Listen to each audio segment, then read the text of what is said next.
Talmidim Way inSITES, bringing the land to life.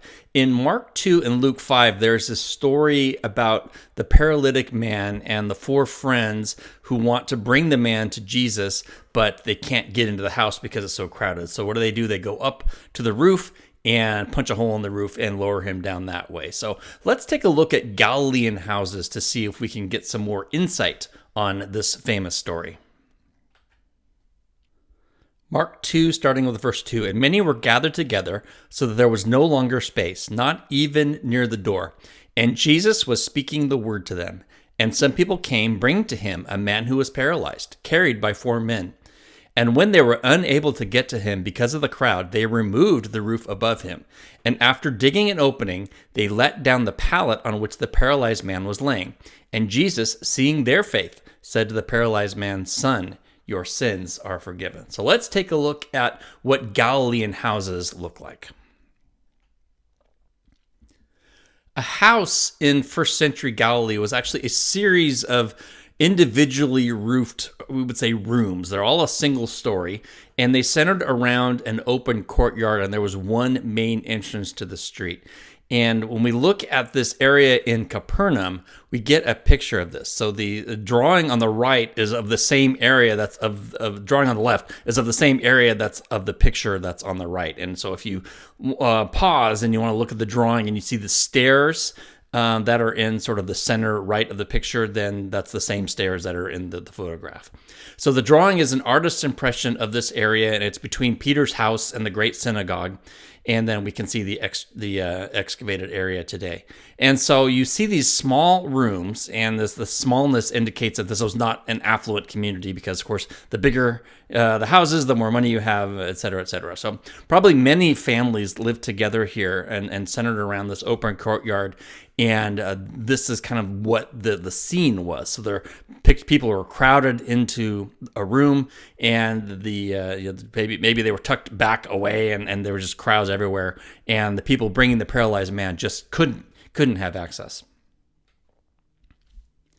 Then it says, after digging an opening, they let down the pallet. So what we know about first century houses is there were beams that were laid across, so they would build the houses with stone, and then either, depending on the materials they had, in Chorazin, there's a house that has basalt beams, and those rooms had to be really small because otherwise the weight of the stone would actually fall, and that would not be good.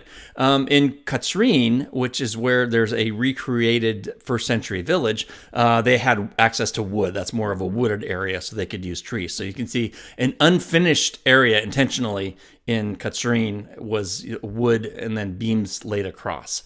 So depending on what material you had, that was what you made your roof out of. So they were all flat, and they were all accessible by a staircase because from time to time you'd want to get out of the heat, and maybe at night you would want, the house would be trapped air, and you'd want to get up and get some fresh air. And so whatever beam material they would use, they would place branches and rushes over the beams.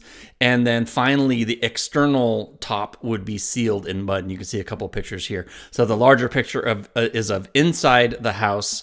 And then the outside picture, you can see what the house would have looked like. So the roof would have been strong enough to walk on, but because it was made of mud, it could also be dug through, just as Mark describes. Luke makes a comment about removing tiles. And the reason he does this is because this type of structure we're looking at would have been entirely foreign to Luke's readers that were located elsewhere in the Mediterranean. So he leaves out any reference to digging and says that they let the man down through the tiles. And he's just trying to be relevant to his audience. And I think for us too, we don't typically have thatched houses unless we live in Ireland. So digging through a roof kind of sounds very destructive, but actually it wasn't. It could have been easily repaired. And Luke is not really doing anything wrong because we need to make biblical stories relevant to our audiences. So I think that's what Luke was doing. When we were in Katsrin, we gathered inside this house, and that was reconstructed. And then we listened to the story of the healing of the paralytic man. And boy, it just, one of the reasons I'm doing this little video, why am I talking about roofs? Well, because once you're inside the house and you're hearing the story and you're in the setting, it just adds so much life to it. The photo on the left also displays a lampstand that Jesus references in Matthew 5 in the Sermon on the Mount. You are the light of the world. A city on a hill cannot be hidden, nor do people light a lamp and put it under a basket, but put it on a lampstand, and it gives light to all who are in the house. So it's this picture of how Jesus used the physical world around him to draw these spiritual lessons. And so he continues in Matthew 5, your light must shine before people in such a way that they may see your good works and glorify your Father in heaven. So we need to remember that we are the lamp. Our lamp has to be on the stand, and the lamp is the light of Jesus. We also studied the parable of the lost coin, and it's when you look at this house, and on the right-hand side, you can see a picture of the kitchen area. And so it's easy to imagine a treasured coin being lost on this dusty ground and needing to overturn everything to find it and then rejoicing when it was found. This village was just a fantastic place, and I can't wait to take us all there when we go to Israel.